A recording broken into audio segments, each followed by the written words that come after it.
ထိုင်းနဲ့မြန်မာဟာကျွန်းကိုင်းမီကိုင်းကျွန်းမီတွေမို့အားမငယ်ကြဖို့ပြောလာတဲ့ Y2K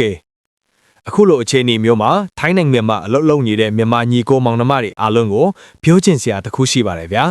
အားငယ်စိတ်နဲ့စိုးရိမ်နေစရာလုံးဝမလိုဘူးလို့ခိုင်ခိုင်မာမာပြောပြချင်တာပါ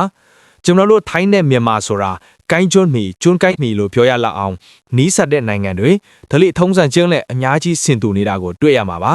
ဒီလိုအခြေအနေတွေကြားကနေအခုလိုမျိုးထိုင်းမြန်မာနှစ်နိုင်ငံကြားပြဿနာလေးတွေဖြစ်ပေါ်လာတာကိုမြင်ရတဲ့အခါအလုတ်လာလုတ်တဲ့မြန်မာတွေစိတ်မကောင်းဖြစ်ကြမှာသိပါတယ်။ဒါပေမဲ့ဒီအကြောင်းနဲ့ပတ်သက်ပြီးမွေထိုင်းဖိုက်တာကယောက်ဖြစ်တဲ့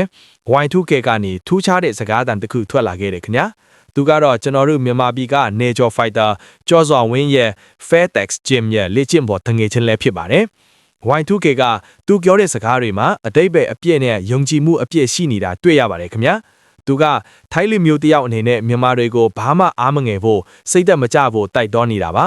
မကြခင်ကာလအတွင်းမှာဒီပြဿနာတွေအားလုံးအဆင်ပြေသွားမှာပါလို့သူကအာမခံနေတာပါသူ့မြင်ရဆိုရင်ထိုင်းလူမျိုးဝါစုဟာမြန်မာတွေကိုညီကိုတဖွဲချစ်ခင်ကြတယ်လို့ဆိုပါတယ်အခုလိုမျိုးကြောက်ကစားလေးတွေဖြစ်နေရတာဟာ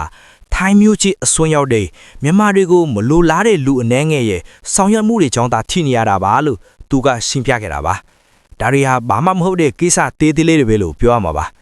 တကယ်ကိုစိတ်ချမ်းသာစရာကောင်းတဲ့အချက်ကတော့ Y2K ကမြန်မာပြည်သူတွေဟာတကယ်ကိုချစ်စရာကောင်းပြီးဖော်ရွေကြတဲ့လူမျိုးတွေလို့ပြောပြသွားခဲ့တာပါပဲ